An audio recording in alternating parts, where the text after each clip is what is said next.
eh, teknik pengambilan sampel di modul yang kedua, gitu ya. Itu kita akan bahas bagaimana cara mengumpulkan data. Nah, terkait dengan mekanisme alatnya, gitu ya, itu kan bisa menggunakan kuesioner, gitu ya, bisa menggunakan data sekunder, gitu ya, atau melakukan eksperimen di laboratorium, gitu ya. Itu biasanya dibahas di metodologi penelitian kuantitatif biasanya, gitu ya. Jadi kalau yang di statistik lebih ke arah mekanisme pemilihan sampelnya, gitu ya. Nah, itu nanti kita pelajari di teknik pengambilan sampel. Nah, kemudian yang kedua, bagaimana cara menganalisis data. Nah, setelah data terkumpul, setelah data kita dapatkan, data ini mau kita apakan? Nah, pasti akan kita hitung, gitu ya. Nah, menghitung itu bagian dari menganalisis data. Misalkan nanti kita hitung nilai rata-ratanya, mediannya, modusnya, gitu ya. Nanti kita buat grafiknya, kita buat tabelnya, gitu ya. Kita buat histogram, poligon, OGIF, gitu ya.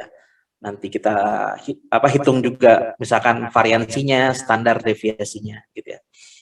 Nah, setelah kita hitung atau kita analisis, nanti kita akan melakukan interpretasi. Nah, untuk menganalisis data itu nanti kita pelajari di statistika deskriptif ya, di modul yang ketiga nanti, gitu ya.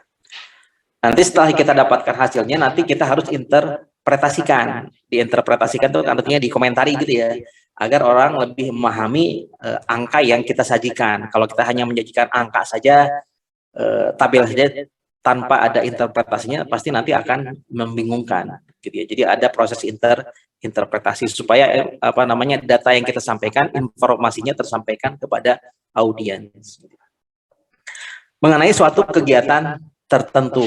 Nah, artinya statistika ini bisa diaplikasikan ke berbagai bidang. Misalkan kita di FISIF, nah itu kan studi kasusnya banyak pada hal-hal yang sifatnya sosial, gitu ya. Nah, sehingga nama mata kuliahnya itu statistik sosial. Kalau di kedokteran, itu kan studi kasusnya lebih banyak ke kasus-kasus kesehatan, gitu ya.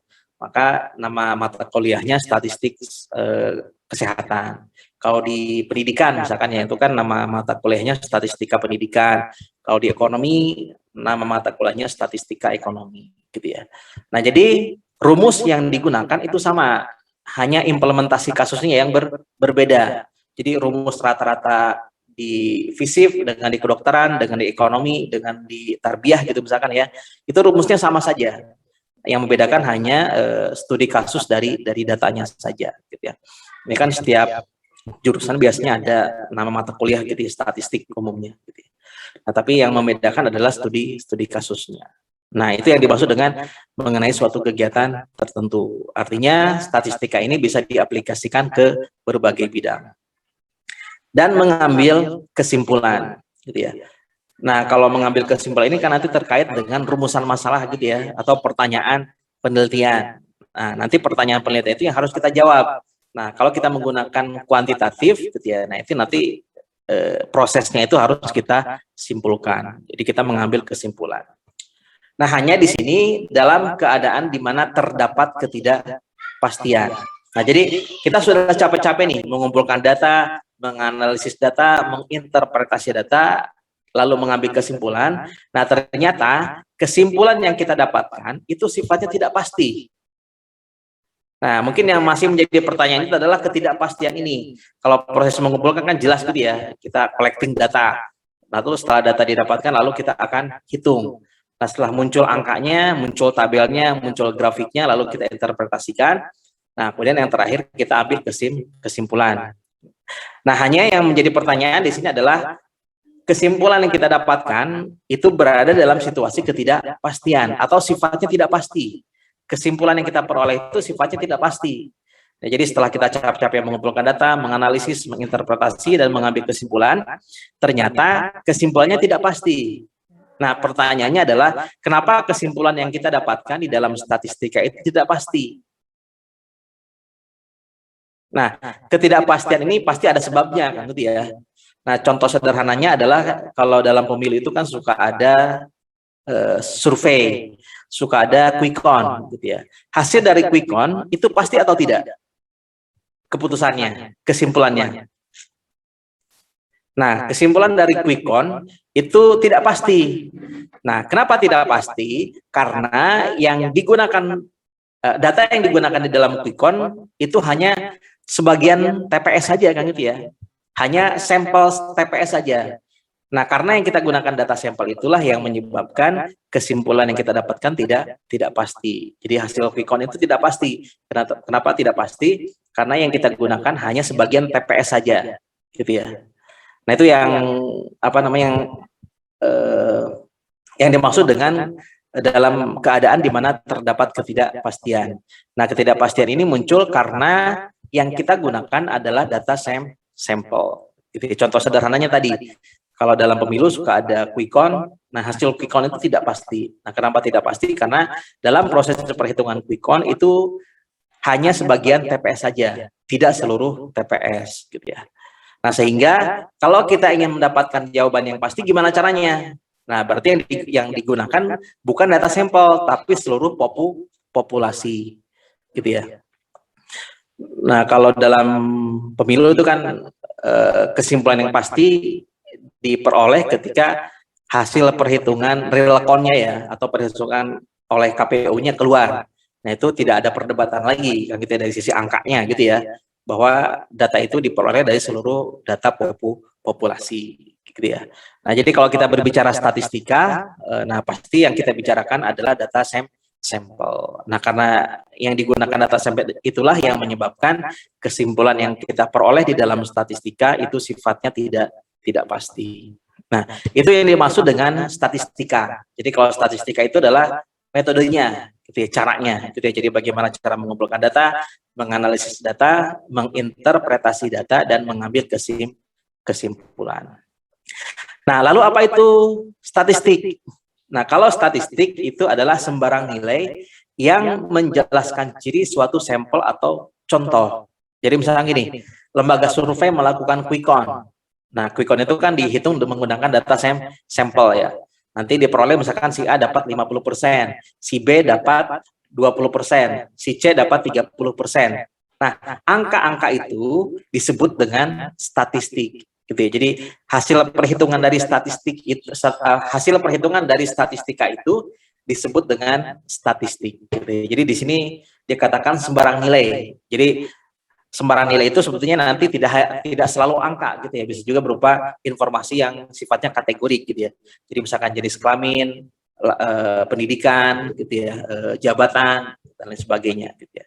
Jadi statistik adalah sembarang nilai yang menjelaskan ciri suatu sampel atau contoh. Jadi statistik itu adalah angka yang kita dapatkan dari hasil proses perhitungan sampel. Nah, kita lihat contohnya, misalkan kita punya populasi, anggaplah populasinya adalah TPS. Misalkan TPS-nya ada 1000 TPS. Nah, dari 1000 TPS akan diambil sampel sebanyak 100 TPS. Nah, prosesnya nanti ada proses sampling gitu ya. Nanti apa detailnya kita pelajari di modul yang kedua, teknik sampling gitu ya. Nah, dari 1000 akan dipilih sebanyak 100. Nah, dari 100 TPS ini dihitung dengan metode quick count. Nah, misalkan diperoleh dari 100 TPS ini, si A dapat 30%, si B dapat 45%, si C dapat 25%. Nah, angka yang kita dapatkan dari sampel ini, nah ini disebut dengan statistik gitu ya. Nah, itu yang dimaksud dengan statistik gitu ya. Jadi kalau statistik itu adalah angka yang didapatkan dari proses perhitungan sampel. Prosesnya mulai dari mengumpulkan, menganalisis, menginterpretasi sampai mengambil kesimpulan itu disebut dengan statistika. Hasilnya disebut dengan statistik. Nah, statistik ini kan tadi sifatnya apa? Tidak pasti. Nah, ketidakpastian ini muncul karena yang digunakan adalah data sampel. Nah, lalu bagaimana caranya kalau kita ingin mendapatkan hasil perhitungan yang pasti? Nah, maka yang dihitung itu harus menggunakan data populasi. Nah, misalkan kalau untuk data populasi dihitung dengan metode real count misalkan. Nah, misalkan nanti dari hasil perhitungan diperoleh si A-nya 35%, si B 40%, si C 25%.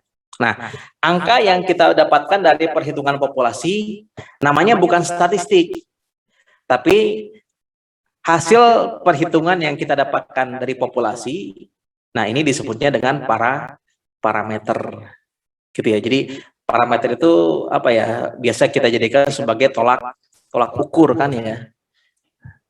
Jadi itu kalau kita ingin mendapatkan jawaban yang pasti, maka yang kita hitung harus data populasi. Nah, hasil perhitungan dari populasi kita sebut sebagai parameter. Jadi walaupun sama-sama angka, ini kan sama-sama angka ya, mau perhitungan dengan menggunakan data sampel ataupun populasi, hasilnya angka, tapi maknanya berbeda. Kalau statistik ini hasil perhitungan sampel, kalau parameter hasil perhitungan populasi. Sifat statistik ini sifatnya tidak pasti. Kalau parameter itu sifatnya pasti. Nah, parameter ini kan biasanya dijadikan sebagai acuan gitu ya, rujukan. Misalkan kalau di quick count itu saat pilkada atau pilpres gitu ya. Nah, yang melakukan perhitungan quick count itu kan biasanya lebih dari satu lembaga gitu ya. Misalkan ada 3 lembaga, ada lembaga A misalkan keluar hasilnya, ada lembaga B keluar hasilnya, ada lembaga C keluar hasilnya. Nah, sebagai orang awam, kita bisa menilai nggak hasil quick count dari lembaga mana yang paling akurat? Nah, pasti setiap lembaga survei kan punya argumen gitu ya. Misalkan lembaga surveian, sampel yang diambil sekian ribu, margin of error-nya sekian, gitu ya. Tingkat partisipasinya sekian, masing-masing juga pasti punya argumen gitu ya. Nah, tapi kan kita sebagai orang awam mungkin bingung gitu ya, apa yang dimaksud dengan makna-makna itu. Apalagi ketika kasus Pilpres 2014 ya. 2014 ya, itu kan bukan selisihnya yang berbeda, tapi pemenang yang berbeda gitu ya. Jadi lembaga survei A memenangkan calon satu, lembaga survei B memenangkan calon dua. Nah, itu kita sebagai audiens, nah pasti bingung gitu ya. Ini mana yang benar gitu ya. Nah, jadi setiap lembaga survei pasti punya argumen masing-masing gitu ya. Saya mengambil wilayahnya di sini gitu. Jumlah sampelnya sekian, margin of error-nya sekian gitu ya. Tingkat kepercayaannya sekian, pasti punya argumen masing-masing gitu ya. Nah, tentu sebagai orang awam kita agak sulit gitu ya. Kecuali kita punya kecenderungan gitu ya. Tapi kalau kita bersikapnya netral pasti akan bingung. Nah, maka kita tidak bisa agak sulit gitu ya menentukan mana yang paling akurat dari 3 hasil ini. Nah, caranya pasti kita harus menunggu hasil perhitungan dari KPU gitu ya. Nah, jadi kita harus menunggu nilai parameternya. Nah, nanti kan kita bisa bandingkan lembaga survei A, B, C ini mana yang nilainya paling mendekati ini, paling mendekati hasil perhitungan populasinya, hasil perhitungan dari KPU, mana yang paling dekat. Nah, itu berarti yang paling akurat. Nah, sehingga nilai parameter ini biasanya dijadikan sebagai pembanding gitu. Nah, kalau kita menghitung data populasi, nah metode hitungnya biasa kita sebut sebagai sensus. Nah, hasil perhitungan sensus ini kita sebut sebagai parameter. Nah, kalau perhitungan data sampel, nah ini metode hitungnya kita sebut sebagai survei, hasil hitungannya kita sebut sebagai statistik. Nah, nilai statistik ini biasanya kita gunakan untuk memprediksi gitu ya. Nilai statistik ini kita gunakan untuk memprediksi. Nah, karena dia digunakan karena sifatnya prediksi sehingga nilai statistik ini sifatnya tidak pasti. Nah, ketidakpastian ini bisa kita peroleh ketika kita menghitung seluruh data populasi. Nah, kalau kita sudah punya data populasinya, sudah punya nilai parameternya, ya artinya nggak perlu lagi kita menghitung menggunakan data sampel gitu ya. Jadi kan statistik ini digunakan untuk memprediksi. Kalau prediksi itu kan biasanya yang diprediksi kan belum ada gitu ya. Tapi kalau yang diprediksi sudah ada ya nggak perlu lagi kita melakukan quick count misalnya gitu. Kalau hasil real count-nya sudah keluar. Nah, itu ya yang membedakan antara populasi dengan sampel gitu. Nah, itu perbedaan antara statistika dengan statistik ya. Jadi kalau statistika itu saya ulangi tadi metodenya, konsepnya, prosesnya. Kalau statistik itu adalah hasilnya gitu ya. Nah, selanjutnya ini adalah istilah-istilah dasar seperti yang dijelaskan tadi. Ada istilah populasi, itu sekumpulan orang atau objek yang sedang diamati atau diteliti. Nah, kalau sampel itu adalah bagian dari populasi yang apabila diambil dengan benar merupakan representasi dari populasi. Nanti penjelasan terkait hal ini dibahas secara detail di modul 2 ya, teknik pengambilan sampel. Kemudian ada sensus. Nah, sensus itu adalah pengumpulan data dari seluruh populasi. Lalu ada survei, pengumpulan data dari sampel, lalu ada parameter, ukuran deskriptif dari populasi, lalu ada statistik, ukuran deskriptif dari sampel. Jadi kalau kita punya data populasi, nah metode hitungnya adalah sensus, hasil hitungnya adalah parameter. Nah, kalau kita punya data sampel, metode hitungnya kita sebut sebagai survei, hasil hitungnya kita sebut sebagai statistik. Nah, ini beberapa peranan statistika di dunia nyata gitu ya. Yang pertama adalah menyediakan data yang kredibel gitu ya. Jadi karena statistik itu identik dengan data sampel gitu ya, sehingga apa namanya menjadi tolak ukur utama gitu ya, bagaimana proses pengambilan data itu dilakukan. Kalau data yang diambilnya sembarangan ya artinya data yang kita peroleh menjadi tidak kredibel. Tapi kalau data yang kita dapatkan cara mengambilnya bisa dipertanggungjawabkan, nah itu data yang kita peroleh pasti akan kredibel gitu ya. Menganalisis data dengan tepat gitu. Jadi nanti harus ada penyesuaian gitu ya antara data dengan metode analisis datanya. Jadi jangan sampai hasilnya tetap keluar gitu ya, tetapi karena prosesnya yang salah sehingga kesimpulannya pun menjadi tidak tepat gitu ya. Kemudian menginterpretasi data dengan tepat, nah supaya apa namanya informasi data yang kita tampilkan itu bisa tersampaikan dengan baik kepada audiens gitu ya. Lalu menarik kesimpulan yang logis dan faktual karena kita berbicara berdasarkan data dan logika gitu ya. Kemudian memprediksi keadaan di masa mendatang. Nah ini sebetulnya yang paling sebetulnya ini hal yang apa namanya ada di sekitar kita gitu ya. Kalau di TV-TV atau di handphone itu kan suka ada prediksi curah hujan gitu ya, suhu gitu ya. Nah itu kan bisa prediksi sampai 1 bulan, 1 minggu, 1 bulan, 1 tahun gitu ya. Nah itu kan bagian dari proses statistika. Kemudian membantu dalam proses pengambilan kesimpulan. Misalkan kalau dalam prediksi cuaca seminggu ke depan misalkan cuacanya hujan deras gitu ya. Jadi mungkin hal-hal yang tidak bisa kita lakukan seperti apa itu kan bisa diambil gitu.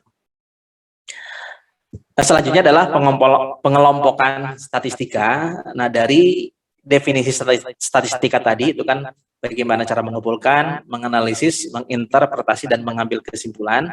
Nah, kalau untuk pengambilan data itu kan pengumpulan data ya, nah itu dihitung atau dipelajari dengan metode sampling gitu ya.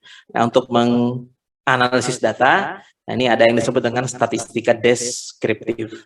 Jadi kalau statistika deskriptif itu kita di sini berusaha menjelaskan, meringkas dan menggambarkan karakteristik penting dari data. Nah, ini mungkin secara umum sudah pernah dipelajari waktu di SMA dulu ya. Nanti akan menghitung nilai min, median, modus gitu ya, standar deviasi, variansi, membuat grafik gitu ya, membuat tabel gitu ya. Itu bagian dari statistika deskriptif. Nah, jadi itu untuk menganalisis data kita menggunakan statistika deskriptif. Lalu yang kedua itu statistika inferensia. Nah, ini untuk mengambil kesimpulan kita menggunakan statistika inferensia. Jadi di inferensia di sini kita berusaha untuk membuat penaksiran gitu ya, keputusan, peramalan atau generalisasi terhadap populasi berdasarkan sampel yang kita ambil gitu ya. Nah, ini pengelompokan statistikanya, ada deskriptif, ada inferensia. Nah, kalau statistika deskriptif ini nanti kita pelajari di statistik sosial 1, kalau inferensia nanti di sebagian di statistik sosial 1 dan sebagian lagi di statistik sosial yang kedua. Nah, kemudian untuk statistika deskriptif ini ada ada 3 hal utama ya yang dipelajari di dalam statistika. Tadi ada yang disebut dengan ukuran pemusatan. Nah, di dalam ukuran pemusatan itu ada min, median, ada modus gitu ya, ada sum gitu ya. Lalu ada ukuran penyebaran. Di dalam ukuran penyebaran itu diantaranya ada variansi, ada standar deviasi, ada standar error gitu ya, dan lain sebagainya. Lalu yang ketiga adalah menampilkan data dalam bentuk grafik dan tabel. Nanti kita akan mempelajari bagaimana cara membuat histogram, poligon, OGIF, dan membuat tabel distribusi frekuensi. Nah, ini hal-hal yang kita pelajari di dalam statistika deskriptif. Nah, selanjutnya adalah pengelompokan statistika inferensia. Nah, di dalam statistika inferensia ini ada dua hal ya. Yang pertama ada dua jenis ya. Ada yang disebut dengan statistika parametrik, ada yang disebut dengan statistika non parametrik. Nah, apa bedanya? Atau kapan kita gunakan statistika parametrik, kapan kita gunakan statistika non parametrik? Jadi untuk mengambil kesimpulan itu kan menggunakan statistika inferensia. Nah, statistika inferensia ini ada dua. Ada statistika parametrik, ada statistika non parametrik. Nah, kapan kita gunakan parametrik? Nah, parametrik kita gunakan jika skala pengukuran datanya itu kuantitatif dengan level, interval atau rasio. Jadi datanya harus berbentuk angka gitu ya. Nah, jadi kalau datanya angka, maka kita bisa gunakan statistika parametrik. Nah, kemudian yang kedua, menggunakan asumsi mengenai populasi. Nah, tadi kan kalau kita berbicara statistika, maka kita berbicara data sampel. Nah, kalau asumsi sampel sama dengan asumsi populasi, maka kita bisa gunakan statistika parametrik ya. Gitu ya. Jadi populasi itu kan pasti memiliki karakteristik gitu ya. Nah, kalau karakteristik sampel yang kita ambil sama dengan karakteristik populasi asalnya, nah maka kita gunakan statistika parametrik. Nah, lalu untuk statistika non parametrik ini digunakan jika data yang kita gunakan berbentuk kategorik ya. Kategoriknya itu berbentuk ordinal atau nominal. Jadi kalau yang parametrik kan tadi bentuknya harus angka ya, kuantitatif. Jadi kalau datanya kualitatif, nah di sini ada dua, ordinal dan nominal. Nah, ini kita gunakan statistika non parametrik. Kemudian yang kedua, menggunakan lebih sedikit asumsi mengenai populasi. Jadi kalau parametrik tadi kan asumsi sampel harus karakteristik sampel harus sama dengan karakteristik populasi ya. Nah, kalau karakteristik sampel berbeda dengan karakteristik populasi, nah maka kita bisa menggunakan statistika non parametrik gitu ya. Nah, kalau untuk asumsi pertama kan antara data angka dengan data bukan angka ini lebih mudah mengenalinya gitu ya. Antara angka 1, 2, 3, 4, 5, kalau yang bukan angka itu kan kayak jenis kelamin. Itu kan datanya bukan angka gitu ya. Laki-laki, perempuan, pendidikan ada SD, SMP, SMA gitu ya. Itu kan bukan angka gitu ya. Nah, ya untuk yang kedua menggunakan asumsi mengenai populasi. Nah, ini kita coba gambarkan. Misalkan kita punya populasi. Nah, populasi ini memiliki 4 karakteristik. Nah, lalu kita ambil sampel. Nah, sampel yang kita ambil punya 4 karakteristik juga. Nah, kalau karakteristik populasi sama dengan karakteristik sampel, nah ini kita bisa menggunakan statistika parametrik. Nah, tapi kalau ternyata sampel yang kita ambil karakteristiknya tidak sama, ini misalkan 4 karakteristik, tapi sampel yang kita ambil hanya 3 karakteristik, artinya kan karakteristiknya berbeda gitu ya. Nah, sehingga yang kita gunakan adalah statistika non parametrik. Nah, ini kan secara kasat mata saja gitu ya. Ini ada pengujian tersendiri untuk menilai apakah karakteristik sampel sama dengan karakteristik populasinya gitu ya. Nah, jadi untuk menilai apakah karakteristik populasi sama atau berbeda dengan karakteristik sampelnya, nah ini kita harus melakukan uji distribusi gitu ya. Jadi ada uji distribusi data. Nah, yang umum digunakan, nah biasanya kita sebut dengan distribusi normal. Jadi ada untuk mengetahui apakah karakteristik sampel sama dengan populasinya, nah salah satunya dengan uji distribusi normal. Nah, uji distribusi normal itu apa ya, kalau nggak tahu kalau di sekolah pernah didapatkan belum ya. Jadi kurva normal itu seperti ini nih, seperti bentuknya lonceng gitu ya. Nah, yang seperti gini. Nah, ini yang disebut dengan kurva normal. Kalau kita punya data, lalu kita buat grafik, nah grafiknya ini seperti ini nantinya gitu ya, menyerupai kurva simetris.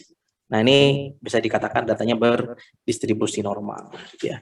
Nah, seperti apa data berdistribusi normal? Nah, kita lihat contohnya. Misalkan saya ingin mengetahui rata-rata pendapatan. gitu ya. Jadi misalkan anggap saja saya kepala daerah, kalian warganya gitu ya. Nah, kemudian saya ambil datanya. Nah, misalkan saya ambil sebanyak 10 orang. Dari 10 orang, ini saya data pendapatannya.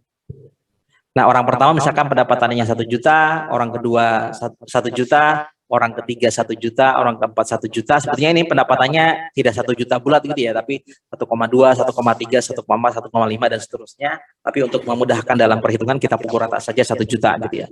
Jadi 1 juta, orang kelima 1 juta, 6 1 juta, 7 1 juta, 8 1 juta, orang ke-9 1 juta, orang ke-10 itu pendapatannya 21 juta. Nah, ini kan sebetulnya data yang real gitu ya. Memang ada orang yang pendapatannya 1 juta sekian dan ada juga orang yang pendapatannya 21 juta. Jadi ini tidak ada kesalahan dalam proses penginputan data. Nah, lalu saya jumlahkan 1 tambah 1 tambah 1 tambah 1 tambah 21. Nah, ini kita dapatkan jumlah 30 juta. Lalu saya hitung rata-ratanya. Berarti kan 30 dibagi 10. Nah, saya dapatkan angka 3 juta. Nah, kemudian saya katakan rata-rata pendapatan kalian itu 3 juta. Nah, pernyataan saya ini salah atau benar? Kalau saya katakan rata-rata pendapatan kalian itu 3 juta. Salah atau benar? Saya berbohong atau tidak? Kalau saya katakan rata-rata pendapatan kalian adalah 3 juta. Padahal kenyataannya pendapatan kalian berapa? 1 juta. Nah, pernyataan saya ini berbohong atau tidak? Bohong. Berbohong gitu ya. Berarti salah gitu ya. Jadi karena tidak sesuai dengan realita kan gitu ya. Nah, pernyataan saya kan bisa dikatakan berbohong gitu ya karena tidak sesuai dengan realita. Nah, ini saya asumsikan sebagai kejadian A, kondisi A. Nah, sekarang saya buat kondisi B. Kondisi B juga sama. Saya mengumpulkan data sebanyak 10 orang, lalu saya hitung pendapatannya 1 juta, 1 juta, 1 juta, 1 juta, sampai orang ke-10 juga 1 juta. Lalu saya jumlahkan, kemudian saya hitung rata-ratanya, lalu didapatkan rata-rata pendapatannya adalah 1 juta. Nah, kalau saya katakan rata-rata pendapatan kalian 1 juta, pernyataan saya benar atau salah? Benar. Bohong atau tidak? Benar. Tidak, gitu ya. Nah, kalau misalkan kondisi B ini, anggap saja saya guru, kalian murid. Lalu saya berikan soal seperti ini. Jawaban kalian berapa? Jawaban kalian? Ya, jadi kan apa namanya, saya guru nih, kalian murid gitu ya, lalu saya berikan soal seperti ini.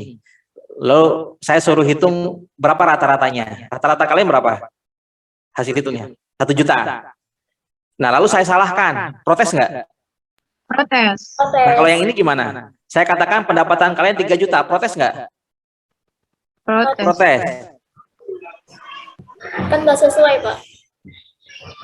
Nah, kalau kita lihat dari saya, kalau kondisi A ini, pernyataan saya berbohong atau tidak? Berbohong. Kan saya berbicara berdasarkan data.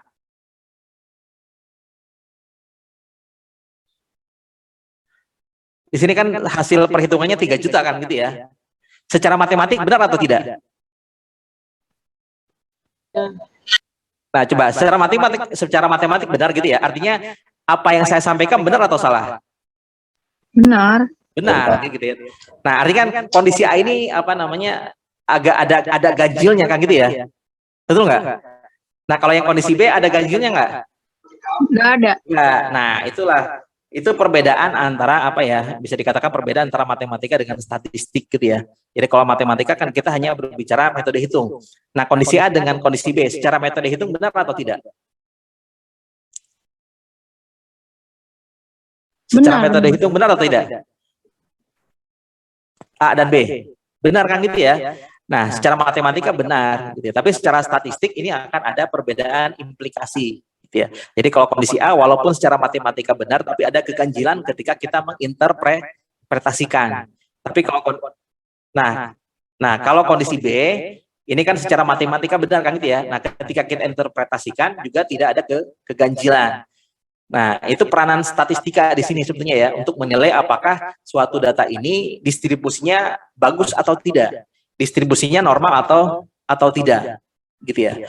Nah, untuk menilai suatu data berdistribusi normal atau tidak, nah ini bisa kita lihat di sini.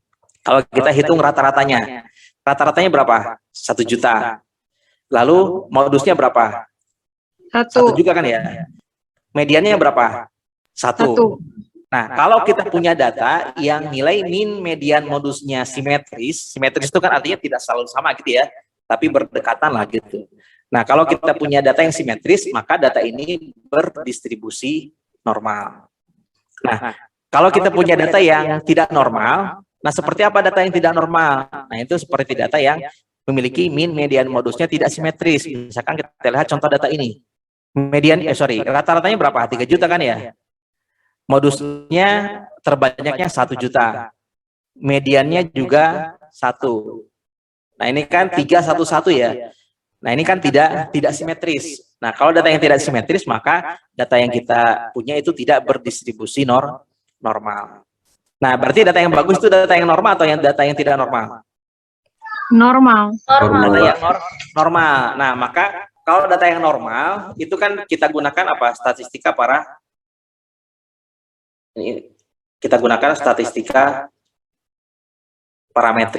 Nah, kalau yang tidak normal kita gunakan statistika parametrik. Nah, jadi kalau statistika parametrik, keunggulannya adalah kesimpulan dari data ini kita bisa generalisasi untuk si populasi. Karena tadi kesimpulan yang kita dapatkan tidak ada keganjilan kan gitu ya. Artinya ada kesesuaian antara pernyataan dengan kenyataan. Ini kan antara interpretasi kan ya, antara interpretasi dengan kenyataan, ada kesesuaian. Jadi ini salah satu karakteristik data berdistribusi normal. Nah, kalau ini kan antara pernyataan dengan kenyataan sesuai atau tidak? Tidak sesuai. Nah, ini salah satu karakteristik data yang tidak berdistribusi normal. Nah, sehingga kesimpulan yang kita dapatkan ketika menggunakan statistika non parametrik itu tidak bisa generalisasi untuk si populasinya. Jadi hanya berlaku untuk data sampel yang diambil saja gitu ya. Nanti untuk pengujiannya sebenarnya ada pengujian tersendiri gitu ya untuk melihat apakah suatu data berdistribusi normal atau tidak. Ini melihat data berdistribusi normal atau tidak hanya dari sudut pandang deskriptif. Nah, sepertinya nanti ada pengujian hipotesis tersendiri gitu ya untuk melihat apakah suatu data berdistribusi normal atau tidak. Nah, itu ya. Jadi peranan statistika itu ini, kita harus menilai apakah suatu data distribusinya normal atau tidak, distribusinya bagus atau tidak, sesuai dengan populasinya atau tidak gitu ya. Nah, itu ya perbedaan antara parametrik dengan non parametrik. Nah itu ya tadi. Selanjutnya adalah ini kan ada skala pengukuran itu ada yang interval, ada yang rasio, lalu ada nominal, ada ordinal. Nah, apa maksud dari skala pengukuran tersebut? Nah, kita akan bahas.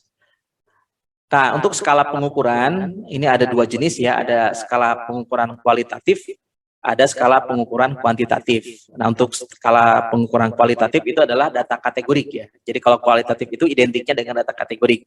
Data yang dinyatakan bukan dalam bentuk angka. Nah, cirinya adalah tidak bisa dilakukan operasi matematika. Nah, ini ada 2, ada yang disebut dengan skala nominal, ada yang disebut dengan skala ordinal. Nah, kemudian untuk data kuantitatif, nah ini identiknya dengan data numerik. Nah, ini data yang dinyatakan dalam bentuk angka. Nah, ini ada 2, ada yang disebut dengan skala interval, ada yang disebut dengan skala rasio. Nah, ini kita akan coba bahas satu persatu.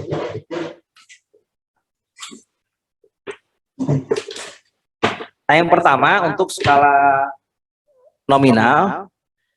Nah, ini skala nominal.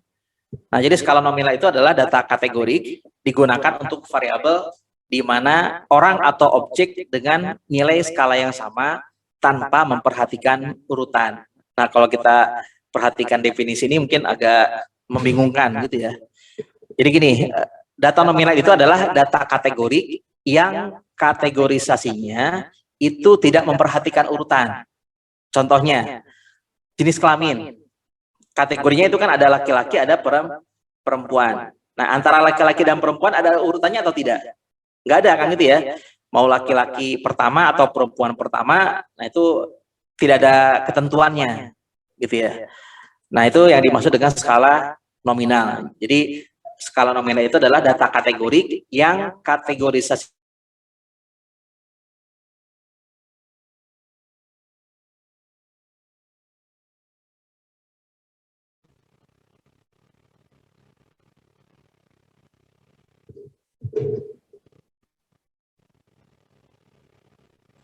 Suara saya ada nggak?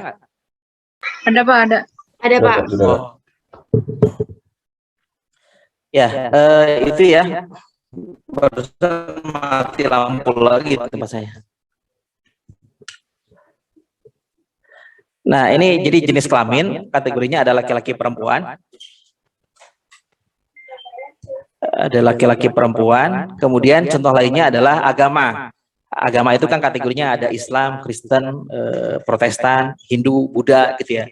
Nah, antara kategori agama itu kan tidak ada urutannya gitu ya. Harus siapa yang pertama, siapa yang kedua, siapa yang ketiga gitu ya. Nah, contoh lainnya adalah suku. Nah, suku itu kan antara suku nggak ada urutannya juga kan gitu ya. Sunda, Jawa, Batak gitu ya, Madura dan lain sebagainya itu kan nggak ada urutannya juga. Nah, itu yang dimaksud dengan skala nominal. Nah, skala nominal ini merupakan tipe data paling rendah dalam level pengukuran data. Nah, yang kedua, skala ordinal.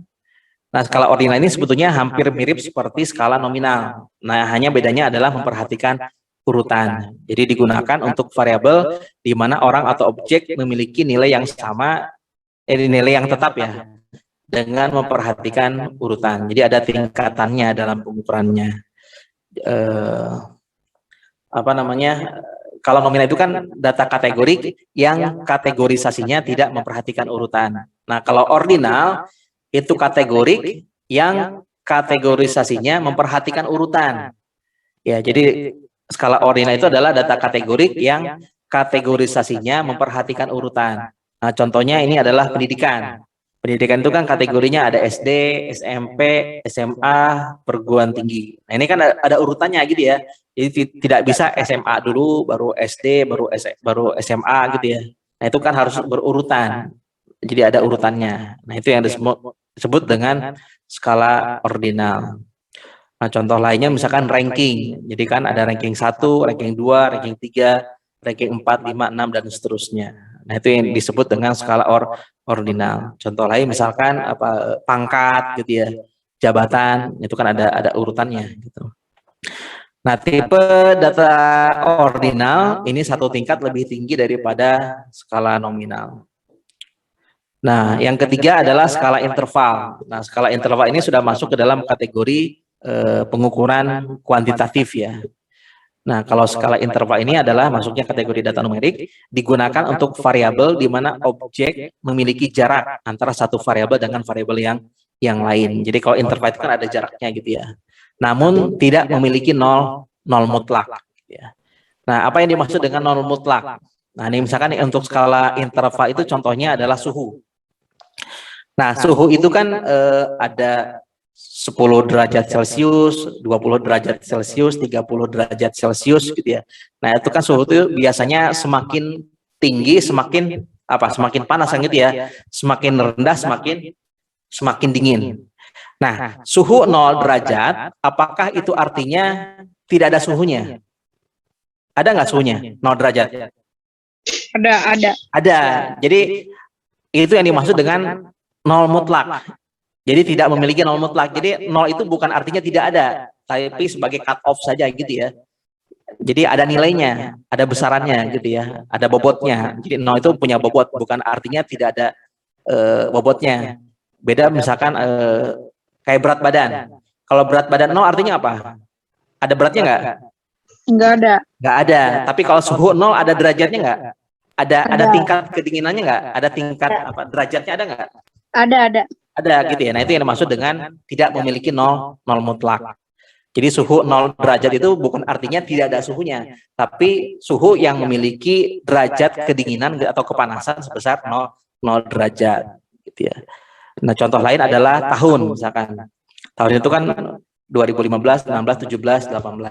Nah, kalau tahun 0 apakah tahunnya tidak ada? Ada nggak tahunnya? Tahun 0? Ada. Ada. Itu kan tahun 0 itu kan cut off antara sebelum Masehi dengan sesudah Masehi gitu ya. Nah, itu yang disebut dengan skala interval. Jadi skala yang memang tidak memiliki nol mutlak gitu ya.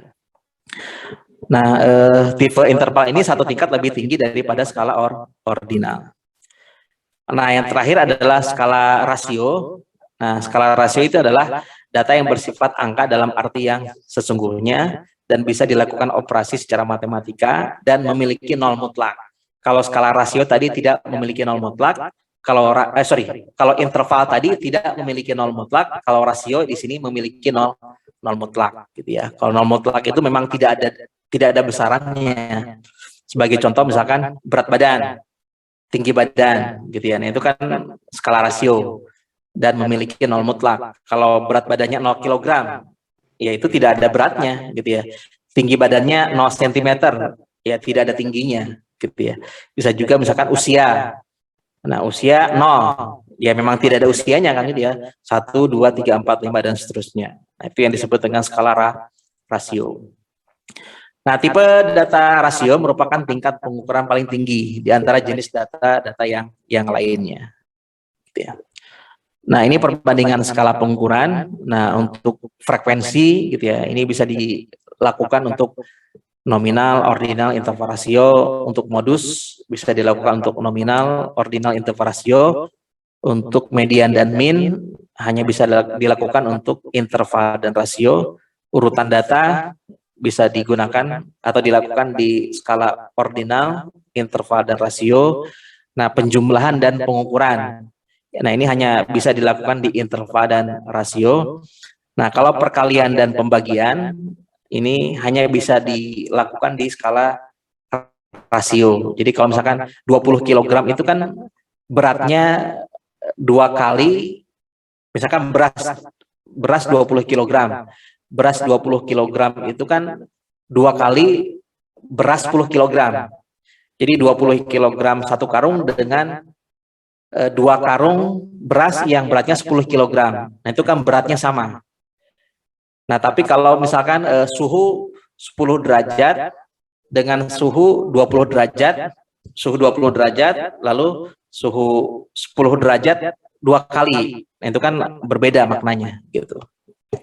Nah, kemudian untuk nol mutlak hanya dimiliki oleh skala rasio. Nah, kemudian uji statistik apa yang kita gunakan? Nah, itu kan dari sekian banyak uji tadi gitu ya, klasifikasinya sebetulnya, bukan jenis-jenisnya. Kalau jenisnya nanti kita pelajari di materi selanjutnya. Nah, untuk uji statistik yang kita gunakan, yang pertama tergantung dari tipe penelitian. Apakah deskriptif ataukah inferensia. Apakah kita hanya ingin mendapatkan karakteristik dari data atau sampai ke tahapan pengambilan kesimpulan gitu ya. Kalau hanya mencari deskriptif saja, karakteristik saja, kita gunakan deskriptif. Kalau kita ingin mengambil kesimpulan, kita gunakan statistika inferensia.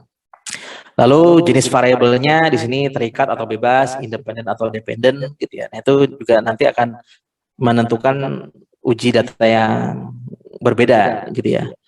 Kemudian tingkat pengukuran variabelnya apakah nominal, ordinal, interval atau rasio. Lalu banyaknya variabelnya gitu ya, 1, 2, 3 atau lebih. Kemudian jumlah sampel juga sepertinya menentukan ya. Kemudian maksud dari statistiknya, apakah ingin menguji kecenderungan memusatkan variabilitas gitu ya, hubungan, perbandingan, pengaruh gitu ya, dan lain sebagainya. Nah, ini adalah ringkasan apa yang kita jelaskan tadi ya, dan apa yang akan kita pelajari di mata kuliah statistik sosial gitu ya. Jadi kita asumsikan kita sudah punya data nih. Nah, ketika kita sudah punya data ini mau kita apakan? Nah, di sini ada dua tahapan. Ada EDA, ada CDA. Kalau EDA itu adalah Exploration Data Analysis. Gitu. Jadi kita akan mengeksplorasi. Nah, untuk mengeksplorasi data, nah di sini kita gunakan statistika deskriptif. Nah, di dalam statistika deskriptif nanti ada 3 hal yang kita pelajari. Ada yang disebut dengan ukuran pemusatan, lalu ukuran penyebaran, dan menampilkan data dalam bentuk grafik dan tabel. Nah, ukuran pemusatan itu kan nanti ada min, median, modus gitu ya. Untuk penyebaran ada variansi, ada standar deviasi. Lalu untuk grafik dan tabel nanti kita akan membuat tabel distribusi frekuensi gitu ya. Grafiknya nanti ada histogram, poligon, ogive, dan lain sebagainya. Nah, untuk CDA di sini konfirmatory data analisis. Jadi ada proses konfirmasi antara data dengan teori. Jadi harus ada jadi ketika kita merumuskan sesuatu harus ada teorinya. Misalkan apakah ada hubungan antara tinggi badan dengan berat badan. Nah, itu kan sebetulnya ada teorinya gitu. Semakin tinggi badannya semakin berat badannya. Tapi kalau misalkan kita ingin menguji apakah ada hubungan antara tinggi pohon dengan tinggi gedung. Nah, itu kan nggak ada kaitannya secara teori gitu ya. Nah, untuk menganalisis data yang sifatnya konfirmatori, nah kita gunakan statistika inferensia. Nah, tadi kan statistika inferensia ini ada dua. Ada statistika parametrik, ada statistika non parametrik. Nah, ini untuk menentukan kita menggunakan parametrik atau non parametrik, kita harus melakukan pengujian distribusi data. Nah, kalau datanya berdistribusi normal, kita gunakan parametrik. Kalau datanya tidak normal, kita gunakan statistika non parametrik. Nah, mungkin itu penjelasan terkait dengan konsep dasar metode statistika. Nah, sampai situ kira-kira ada siapa yang lain?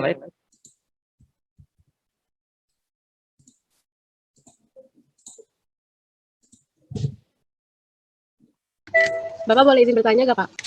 Iya. Nah, Bapak yang waktu itu soal tugas yang Bapak kasih tahu itu, review itu per minggu ya, Pak? Kenapa? Yang review waktu itu, kata Bapak yang tugas itu, review itu setiap minggu, Pak? Review atau resume kali? Iya, resume, Pak. Resume itu setiap minggu? Iya, setiap minggu. Jadi kan nanti setiap minggu ada penyampaian materi kan gitu. Misalkan seperti sekarang nih. Ada penyampaian materi, nanti materinya dibuat resumenya, nanti dikumpulkan ke Google Classroom. Itu di folio, Pak, tulis tangan? Iya, tulis tangan. Kertasnya bebas ya, boleh folio, bergaris, boleh folio polos gitu yang HVS atau A4 gitu. Ini berapa banyak kan ditentuin nggak, Pak? Kenapa? Berapa lembarnya ditentuin? Minimal 2 halaman. Oh iya, kasih ya, Pak. Nanti masuknya ke formatif nanti, proses perkuliahan. Kasih, Pak. Bapak izin bertanya. Ya. Batas waktu ngumpulinnya kapan ya, Pak? Ya, nanti batas waktunya 1 minggu. Jadi nanti hari ini kan udah mulai ada tugas nih. Nanti instruksinya saya kirimkan ke WA group sekalian dengan video hari ini ya. Jadi resumenya bisa diambil dari video nanti. Nah, nanti di situ instruksinya saya saya detailkan gitu ya, saya perjelas di situ nanti. Waktunya 1 minggu. Jadi kalau tugasnya hari Senin berarti batas waktu pengumpulannya hari Minggu jam 12 malam. Makasih ya, Pak. Iya. Ada lagi?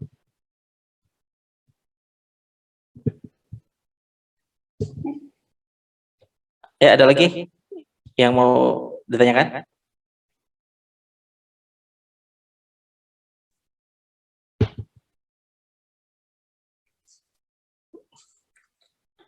Yang lain ada untuk materi hari ini?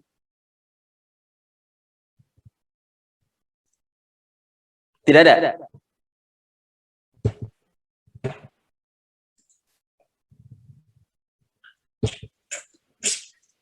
Recording stopped. Nggak ada? Kalau tidak ada, pertemuan hari ini mungkin kita cukupkan sampai di sini ya. Nanti jika ada pertanyaan lebih lanjut bisa ditanyakan di WA Group ya. Oke, Pak. Oke, untuk pertemuan hari ini kita cukupkan. Kurang lebihnya mohon maaf. Kita akhiri. Assalamualaikum warahmatullahi wabarakatuh. Waalaikumsalam warahmatullahi wabarakatuh. Makasih baik, Pak. Terima kasih, Bapak. Terima kasih, Bapak. Ya, saya meeting ya. Iya, Pak.